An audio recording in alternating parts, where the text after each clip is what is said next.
East of Moab, Utah, just beyond the Colorado River, the Fisher Towers rise from the desert like a mirage made solid.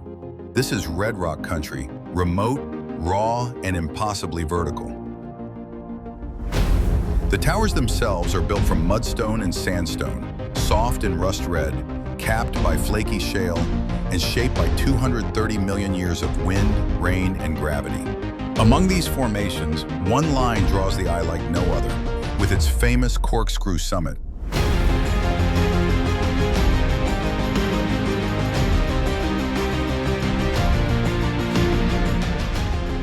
Climbers come here from all over the world.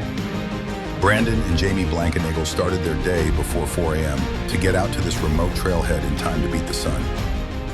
Even as we were getting ready to put our packs on and start down the trailhead, I thought, okay, here we go. This is like a lot of preparation leading up to this, and our one shot.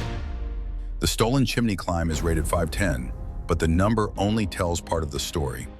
It's sandstone. That means holds may crumble, gear placements can be questionable, and your confidence has to be solid, even when the rock isn't. I don't think I was super scared yet. The beginning was super light, easy climbing, if you could even call it climbing. It was more of a scramble. Early in the route, there's a short bolt ladder with some of the most technical and challenging moves of the entire climb. The rock is soft, the holds slope awkwardly, and the bolts, some original, some replaced, are spaced just far enough to make you think twice. You had some hard moves in there. I was impressed that you made it through that. Me too. I mean, you fell a couple times trying. I was so close to pulling one move over and over and over again, and once I finally got it, the rest was easy.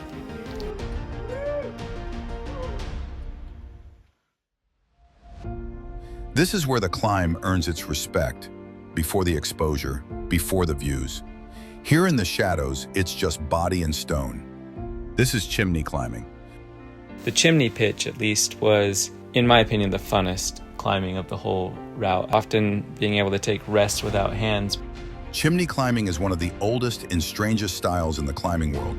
It's not about grace, it's about geometry.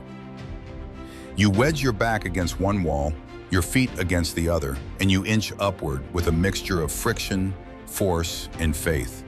You become part of the rock. You lean into it. Let it press against you. Let it scrape your elbows. You don't just climb a chimney, you solve it.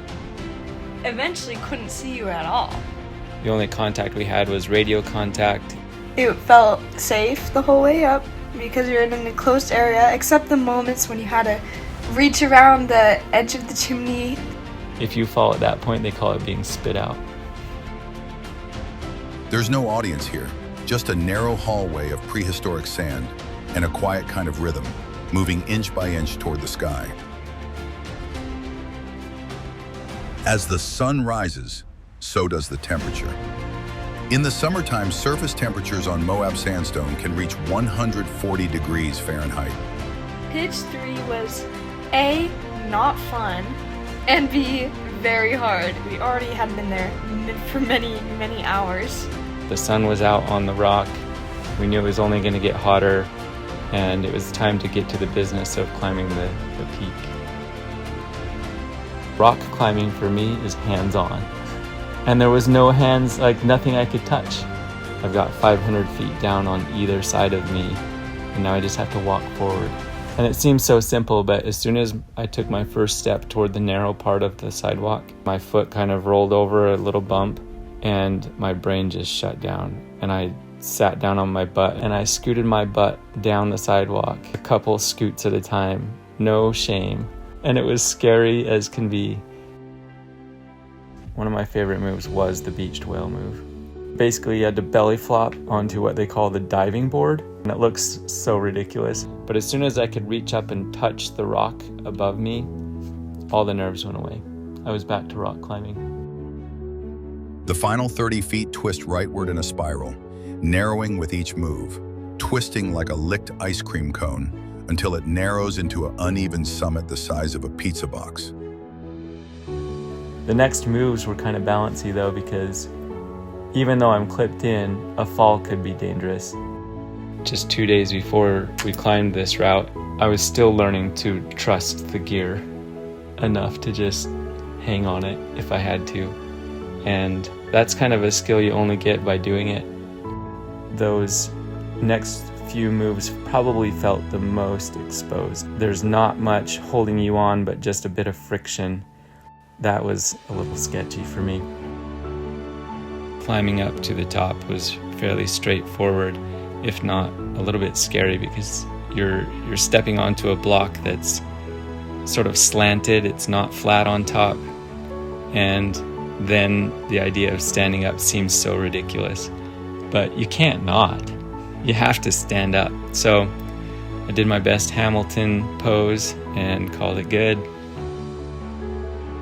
There's no room to share the top, just enough space for one person. And now it's Jamie's turn. Showing more nerve than her father, Jamie crossed the sidewalk, climbed under and around the diving board, and started up the corkscrew before the cameras were even ready. She was ready for her turn on the summit, but there was one last challenge awaiting. Lacking her father's height, the second to last hold was just beyond her reach. It's not really footholds I was standing on when my foot was by my hands. It was more ripples and friction. And just press as hard as I could and press my elbow into the rock and my hands and my whole body so that I could stand up there. That was definitely the scariest part. From the top, the world rearranges itself. You can see Castle Valley stretch east like a fossilized wave, the La Salle Mountains holding snow long into spring, and the Colorado River carving its way through the stone of the valley floor. Everything is vast and still, but the wind reminds you not to stay long. It felt a lot higher than I had imagined, and I shrugged like it was no big deal. And I had originally thought that I would maybe turn around and revel in the glory, but there was just no room for that. I was so scared. And so I took a selfie, and I kneeled right back down and down climbed. There's no summit log, no gift shop on the way down, just a 200-foot rappel back to the base. But sometimes a climb is about more than just the route. It's about who you're tied to, a father and a daughter, supporting each other, taking turns solving the stone, trusting the rope and the gear, but more importantly, trusting each other.